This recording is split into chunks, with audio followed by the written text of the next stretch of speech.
YouTube.com/Tim Westwood TV. We really right. Yo, Tim Westwood TV, Busta Rhymes family. Good to see you, my brother. What's up, bro? Yo, I heard you was a little slow getting into the country. It's always like that for me. Why, man? I heard immigration want to do selfies for the kids. I think that's really all it is. It is fans. Yeah, they're not gonna get it any other way because they act like they can't socialize with individuals like us outside of their job. Exactly. And shit. So they keep me at their job. Exactly, to hang out, baby. They get the Snapchat shit, the Instagram shit. Hangout, baby. The fucking full-blown hangout. Yes. Groupies, baby. I wouldn't groupies say groupies. I wouldn't say groupies. I just think it's just an abundance of love. Yes. Genuine love. Yes. And you know, they gotta do what they gotta do. Yes. To get the whatever it is that they're looking for in return. Yeah, but it's a jam up, baby. But we glad you're here. We got it in. We got it in. We here. You get it in there. We here, brother. Now, very significant, brother. 25 years in the game. Like the most significant anniversary of them all. A really crowning moment for you to be in the UK. What can we expect from the show tonight? I don't know what to say about what should people expect. Because I think after 25 years, people know what to expect. For real. You know what I'm saying? Like, I'm not going to come this far and then start giving you some weird, different shit. I'm going to give you... Busta Rhymes, I'm going to give people what they've known to grow in love. Absolutely. But the beautiful thing about it is that, you know, you're going to get 25 years of it in one show. Yeah. I don't think I've ever done 25 years of music in one show. Yes. We always come out and we perform whatever the project is we got to promote. And then we might sprinkle in some of the classics. Yeah. But this time, I actually got to make some time to learn some lyrics that I've never performed from any of the songs that I've actually recorded, but just never got around to performing some of them shits ever. So I'm going to be a little nervous for the first time in 25 years in a way that I haven't been because I have to make sure that I'm sharp with certain shit that I've never performed in the entire time since I've created them. Because I have my favorites that I do, then I have the favorites that I gotta take into consideration that the people wanna hear, and then I gotta just make sure that I balance it right so that the show gives off the right roller coaster ride from top to bottom. So that's gonna be weird tonight.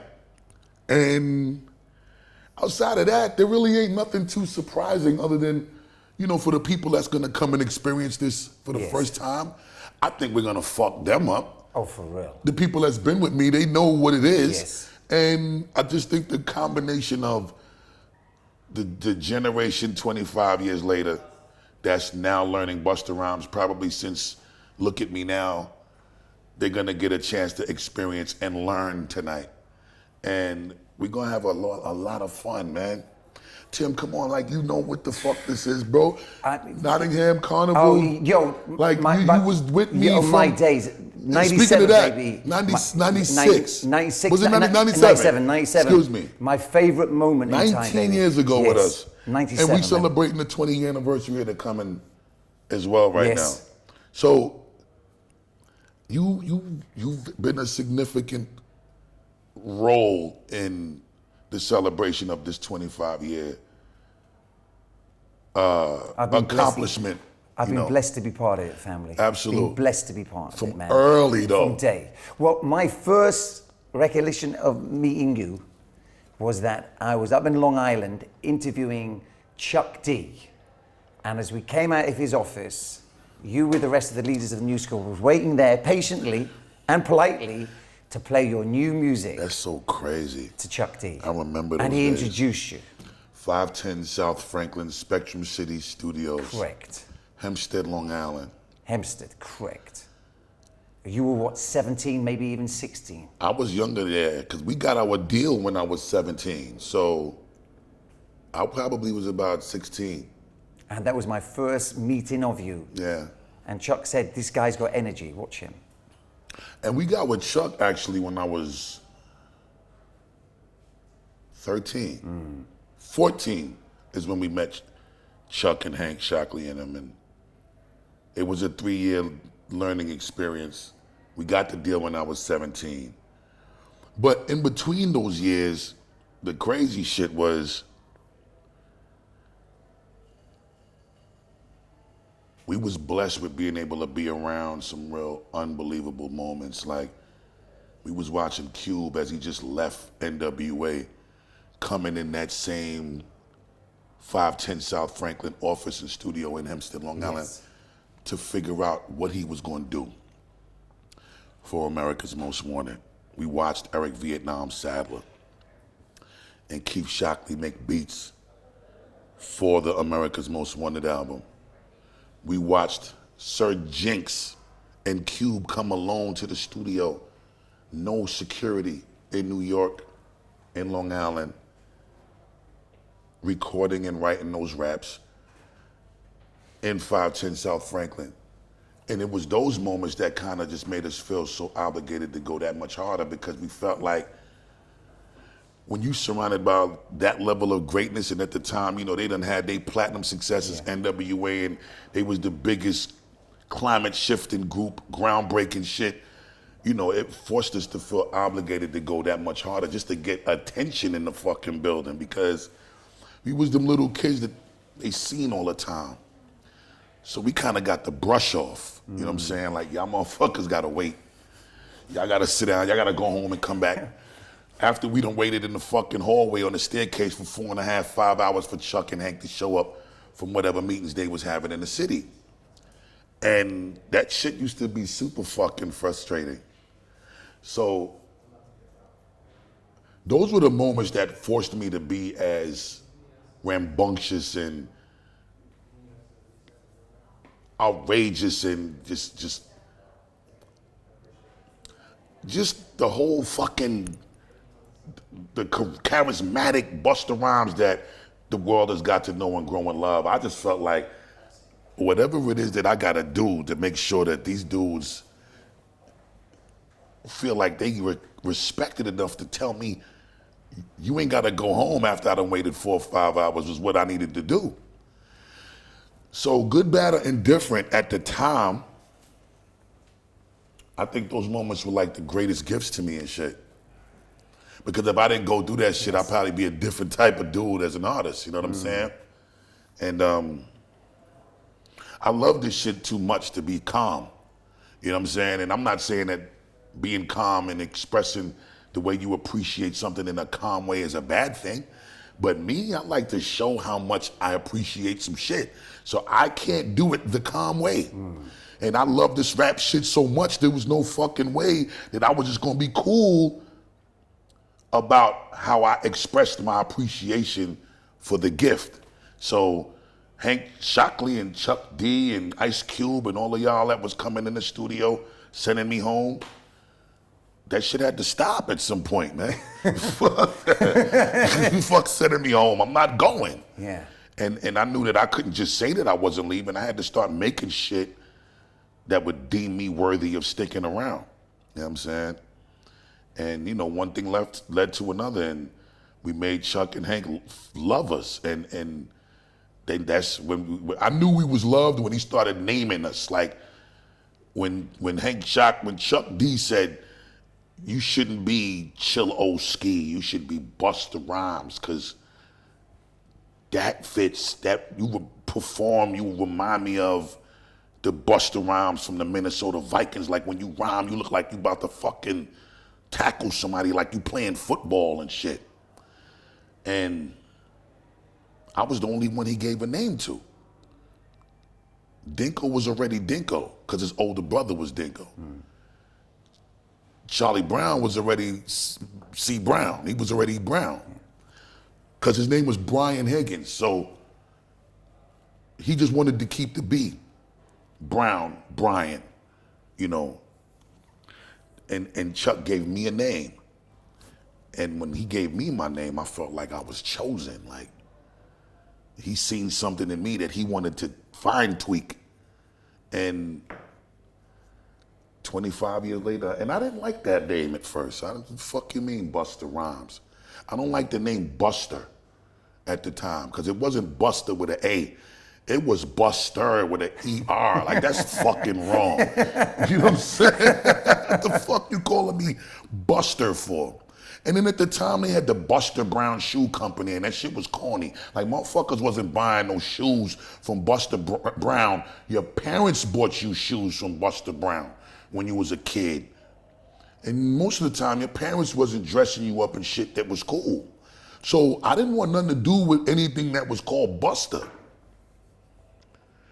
But Chuck and Hank and Flav and the S1s and Terminator X, that whole PE shit, it was so powerful at the time that their word was golden to me because they were showing me better than they could tell me how to secure the win in the thing that I love to do. So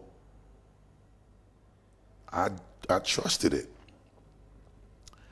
And ironically, every time they wanted to hear me spit, it was always, yo, why don't you bust a rhyme for, you know what I'm saying? So after a while, it just made sense, it worked, and it just fit. And it just seemed like it was the right thing to be and do and embody and believe and become it. And by the time it was time to sign the deal, Leaders of the New School was no longer Leaders of the New School. And in order to get the deal,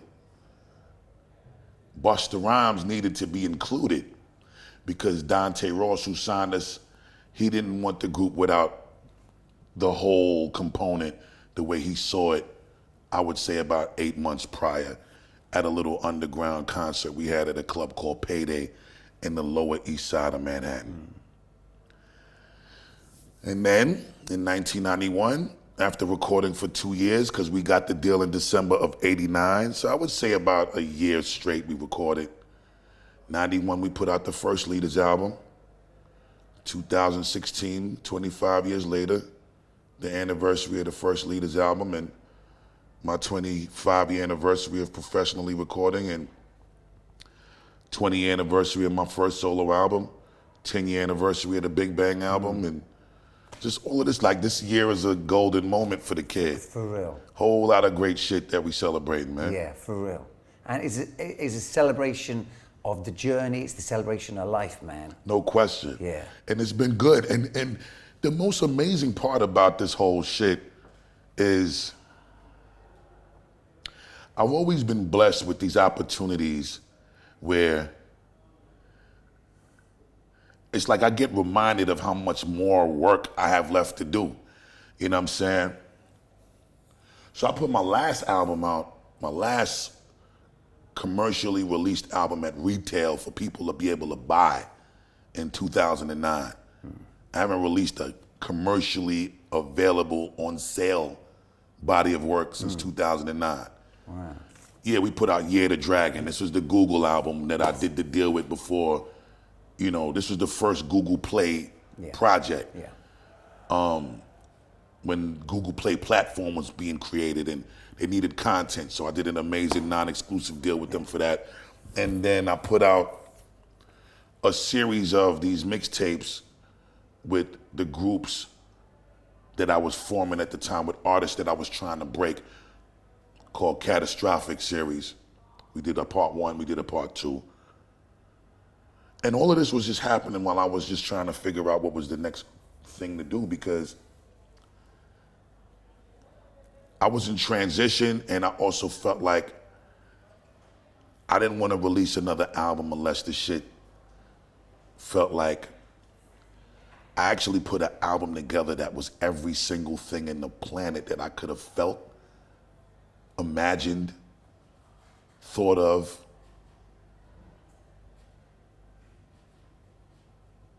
In one project without compromise. I didn't want to record an album under anyone else's terms but my own. I didn't want to record an album based on the stipulations of my legal obligations to a record company. I didn't want no A&R coming in and telling me shit. I didn't want no executive, CEO, whoever that I was in business with, calling my phone talking about a deadline or helping them meet a quota or how much I'm allowed to spend because the budget is done. Nah, this is the first time that I've recorded an album with 25 years of professional recording experience and about 31 or 32 years of just living the culture.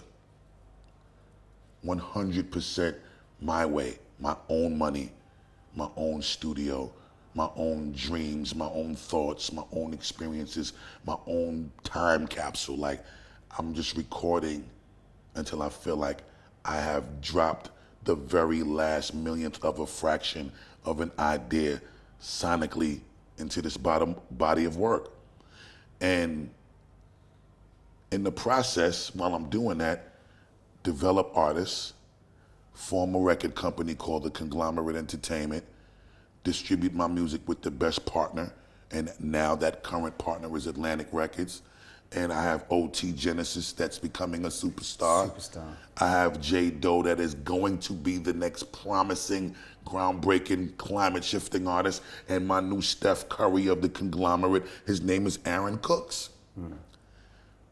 So it just feels good to know that after all of these years, I get these reminders that I still have so much work to do, because I keep falling into these situations or curating or culminating these situations that allows me to remind people of how significant my role will continue to be in this culture as an artist or as an executive, and as both. Because I'm getting ready to come after I complete setting up all of my artists, and that's all happening this year with all of this enthusiastic momentum that we got, with all of this celebrating that we're doing, and all of these amazing accolades that are actually just coming back from all of the years of work. And we're gonna just really slap the shit out of the entire game this year with everything combined, and go on this massive conglomerate tour. And we're gonna bring Busta Rhymes and friends that I did in December last year to launch the campaign of the celebration of the 25 years around the planet, and take it on the road. And it's just gonna be such a pleasure to be able to put all of these amazing plans in the face of the millions and millions of people. Because I've been waiting to do this shit for a long fucking time at this level. Yeah. You know what I'm saying? I've been longing to be able to come back with a new movement, the Conglomerate, with Busta Rhymes and friends, to show people we're gonna finally bring something that is an arena and a stadium sellout tour that belongs to Busta Rhymes for all of the hard work. And we're gonna show you what a real experience of a performance should be, based on the Busta Rhymes view, perspective, and standard. I know what y'all have been used to. I know what y'all have experienced. And I know what I have to compete with. And I'm a competitive motherfucker. So I want to make sure that I just fill the shit that's missing. And that's all that I've always tried to do my whole career. Just make sure that whatever the gaps are in the culture and in the landscape of the music, I fill those holes up. And that means giving motherfuckers the shit that's missing. Because if it wasn't missing, then there wouldn't be those gaps and holes in the landscape of the music. So I love to do that, and I've been planning and strategizing and being patient, and I think through my years I've really understood the value and the significance of patience, and how great of a weapon is patience can be, without taking time for granted, and understanding timing and striking at the right time. And I don't think there's a more amazing time than right now. I ain't been in London for 5 years, and I think I only did the Indigo at O2 one time before this, and it was packed then, but it's sold out now, damn near. So yeah, it's just beautiful to see that no matter how long I am missed when I do come, it's always worth the moment and the experience. And tonight is gonna be one of those nights where, it's gonna be a historical milestone of a moment for the UK and for hip hop in the UK, and for me and my whole career. And I'm just a happy motherfucker. I'm just happy that, you know what I mean? Like, I'm in an amazing place, Tim. And it's ill because, I'm getting ready to press the reset button. But this time, 25 years of experience more dangerously. That's the problem for these other motherfuckers. Like, it's one thing to be dope. It's a whole nother thing to be 25 years incredible though. With a whole lot of time off. Well, I'm never really off completely. I don't ever just completely go away, but just in terms of putting out a body of work, there's so much shit to share. There's so much shit that I've never been comfortable in my whole career sharing on no album. I just think the time of not putting out an album, it has allowed me to come to terms with some realities that I don't think you come to terms with until you reach a certain level of growth as an adult in your life. You know what I'm saying? Motherfuckers think they grown when they 21 because they could drink, or you think you grown because you might be getting a little pussy. But I realized that I ain't really learned how to live. I'm still learning how to live, but I don't think that I've learned how to understand coming to terms with certain reality in life until I was about 40 years old. And I done lost my father making this album. I lost Chris Lighty making this album. I lost Phife Dawg making this album. I never lost this much important shit in my life making no album. This one album, all of this is happening. And so much other shit that this is going to be the album that I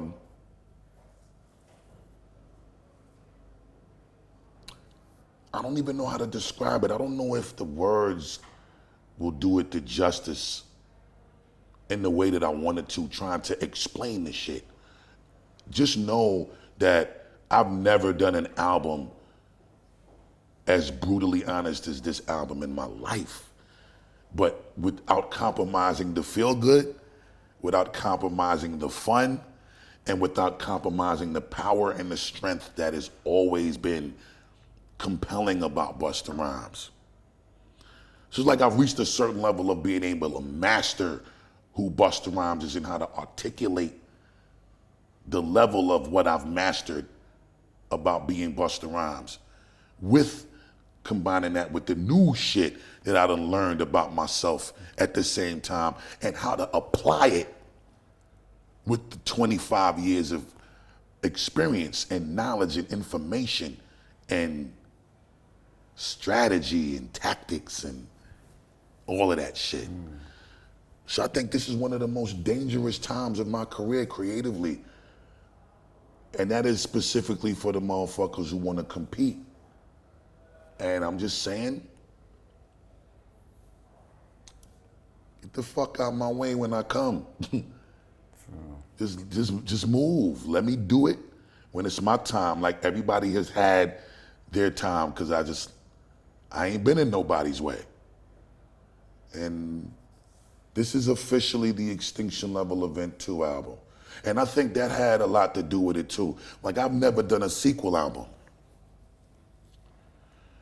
You know what I'm saying? I never wanted to do a sequel album. I always was taught that whatever the moments were that were classic or deemed classic in your legacy, you let those moments be. Don't try to recreate those moments. And that's the key. I am not trying to recreate a moment. It's a sequel because it's not supposed to be the original. It's supposed to be, as far as what I want my sequel to be, picking up where I left off with the original. Because I feel like right now is perfect timing for that feeling sonically, that feeling emotionally. And I think that with everything that we're seeing that's happening in this rap shit, especially with the dudes that are garnishing the most success as artists with body of work, I ain't talking about artists with just a few hot singles. The artists that are garnishing the most success in the game overall with their body of work, the Kendricks, the J. Coles, Chance the Rapper. These dudes are reminding people what the importance is of giving you that boom bap shit. But not yesterday's boom bap, the current day boom bap, which still has to embody the timeless golden era boom bap feeling in order for it to even be categorized as boom bap right now. And I'm not saying this to say that there's a problem with any other music. If there was, I wouldn't have an OT Genesis. You know what I'm saying? He don't really do boom bap shit, but his shit is scorching. So I'm about music that feels good, but my particular preference, and I know that the particular preference of the consumer, because the numbers don't lie, isn't just the same beats per minute with the 808 trap sound. And again, I love that sound. I just haven't heard an album that has garnished, or a body of work that has garnished the success of the boom bap collective body of work when it's done properly, as much as the boom bap collective body of work from anyone. As much as Drake might love the trap sound, you noticed he's never done an album that way. He might have one or two trap sounding beats, but his trap body of work was with Future. Then he comes with Views and it's not a trap album. Shit, 800,000 in the first week. Kendrick, 5 Grammys. J. Cole, first album to go solo with no features in 15 fucking years. Platinum. Boom bap shit though. Real rap shit. So, you know, when you see that, it's inspiring and it reinvigorates me and it makes me feel like he want this thing bad again, man. When Kanye goes to a Q-Tip to bring Q-Tip into good music, that reminds people that the gatekeepers is who you gotta come to get the fucking answers from. You gotta come back to a Q-Tip to get the key to the lock. You gotta come back to a Busta Rhymes to get the key. Cause y'all missed that time. But it's good that some of us timeless greats are still that much of a significant being in the landscape of this rap shit that not only do you have to come back, but we matter that much for them to want to come back and get the answer. And get the navigation and the guidance and the directive on how to reach that place and find that thing.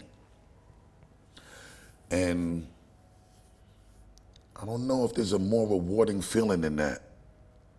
That's probably one of the best feelings.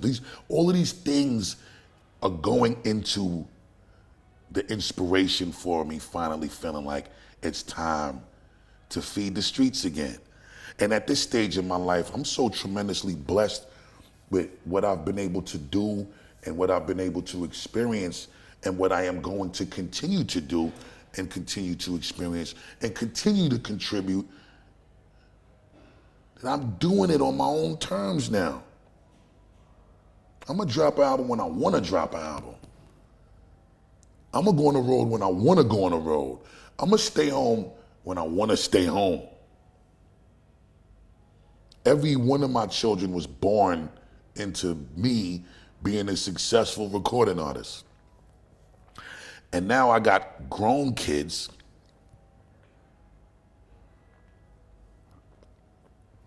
that can produce beats, that rap, that got college degrees in business marketing. so they can be the executive and oversee the projects of my kids when they decide to do shit, as far as the producer son and my rapper younger son. And I'm looking at this shit like I really got the empire in my crib. This shit is crazy. I'm such a fan of this shit. Maybe I just want to stay home and watch this motherfucker come together. Or maybe I need to stay home to make sure it comes together. Because I ain't been home a lot of their life, making sure that they can do this shit that they're doing now, comfortably. Maybe the way things play out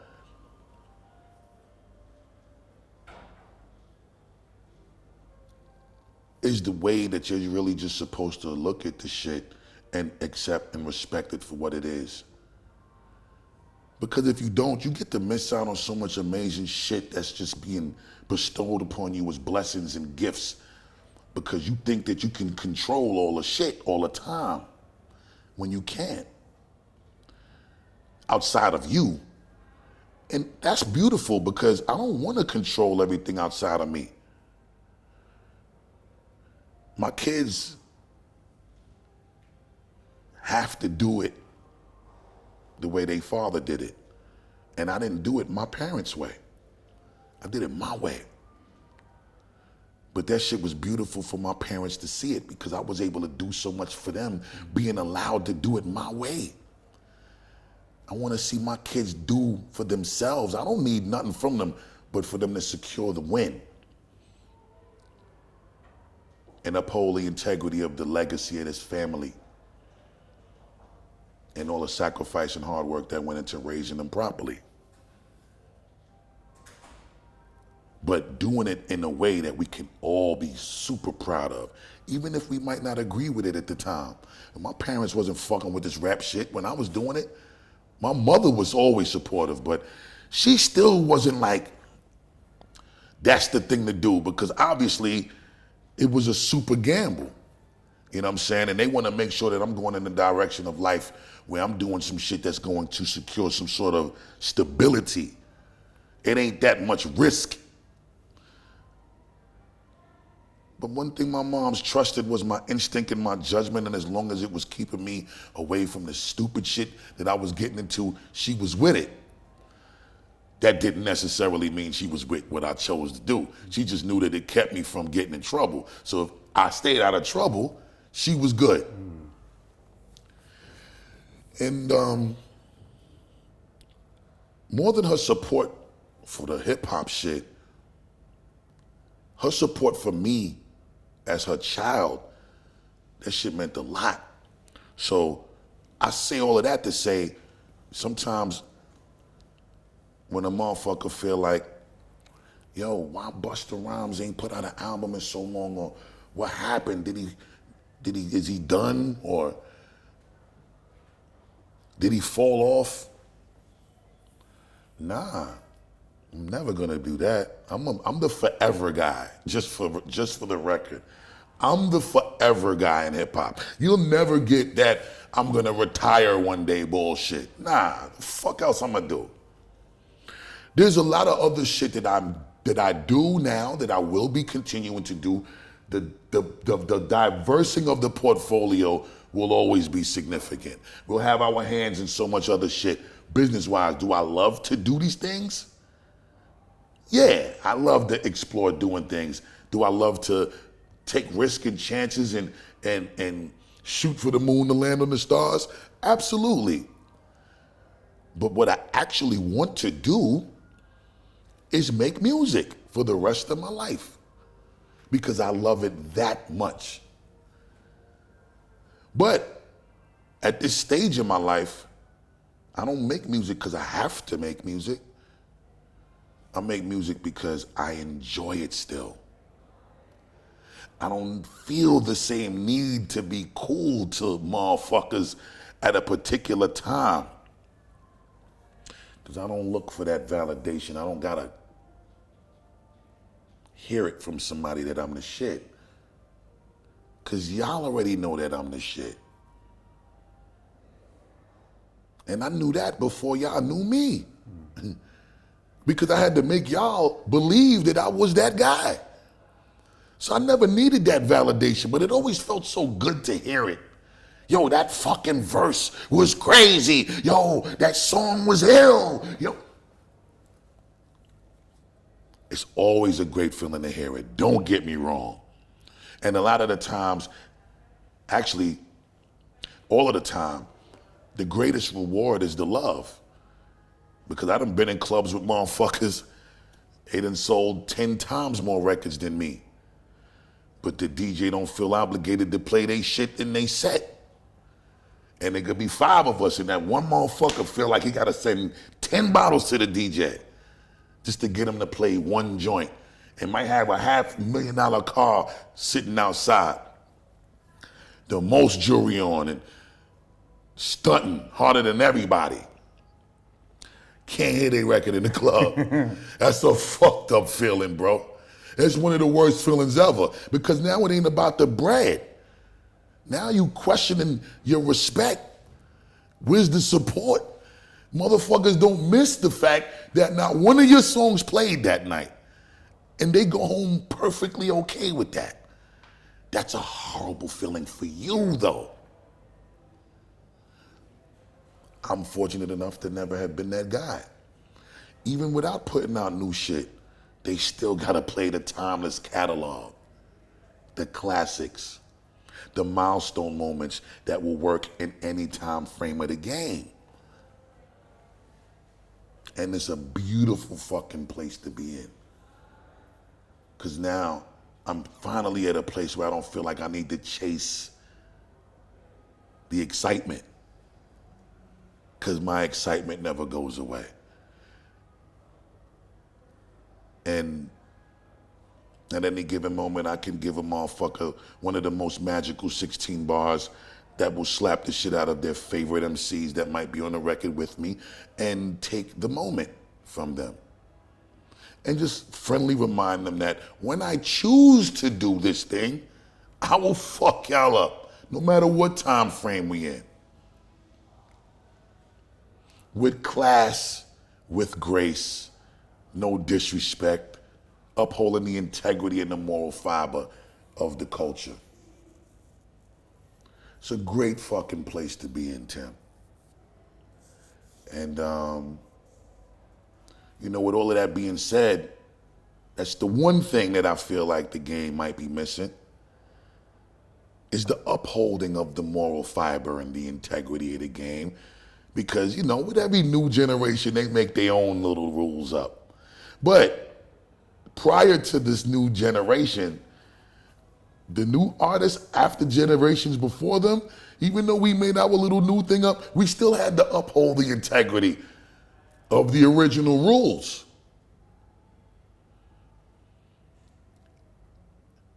And I'm not complaining,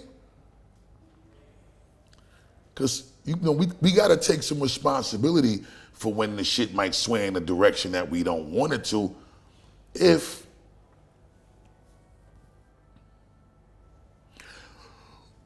we ain't putting our arm around these new dudes the way we need to and give them the information they need to have. And it's a catch-22, because sometimes, especially when they feeling themselves, they don't want to embrace the information that you have to offer, because they feeling like they that shit. They ain't got to listen. But then when they microwave clock is up and that quick burn sizzle out, and they want to come back and get it, sometimes you feel like maybe this motherfucker wasn't deemed worthy of the information anyway, because when they was on their own dick, they ain't want to listen. But then I question if it's the right way to be, because we had those moments too where you didn't want to listen because you was feeling yourself. You know what I'm saying? And sometimes you just gotta let them fly, and they, when they come home at some point to roost again, that's when you feed them the right way. And they gonna get a good fucking full course meal from Busta Rhymes, because they want the feeding. And you know how the shit go, Tim. It's like everything comes full circle. You know, you let the fucking circle, when it leaves the starting point, it starts to go around, and it's this shit happening as it goes around you don't agree with. And then as it's coming close to the starting point again, you see that it starts to come back to the way it needs to be. Yeah. And as long as you hold your ground and stay right there, it's gonna come back. You ain't gotta chase nothing. That is the best part about being in the space that I'm in. Not having to chase nothing, because it's all coming home. It's all coming right back home.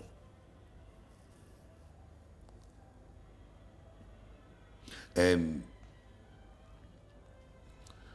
this is when the trouble starts for motherfuckers that don't got a motherfucking bedroom in the house when it's time to come home. That's when the trouble starts for them. Oh God, I feel sorry for those that don't got a bedroom in the house when it's time to come home. Because now is that time, Tim. And you see it happening. Diddy coming back. Missy coming back. There's other things getting ready to come that I can't even disclose yet. Busta Rhymes is coming.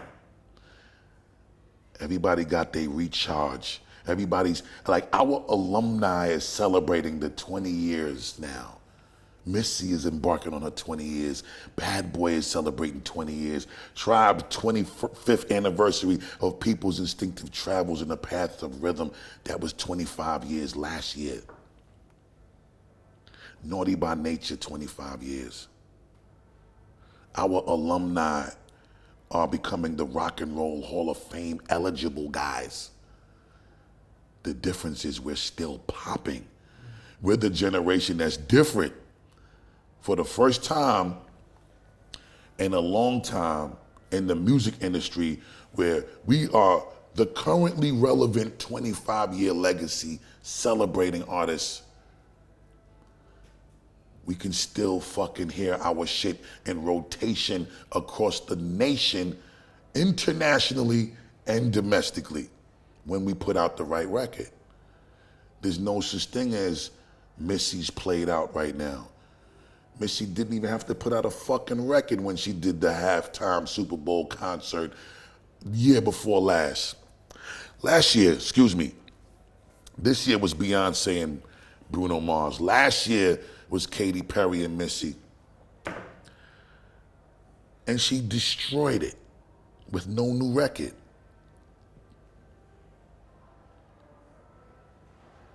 Look at Diddy and them. He's selling out a fucking arena tour right now with no new record. Popping, relevant, hot.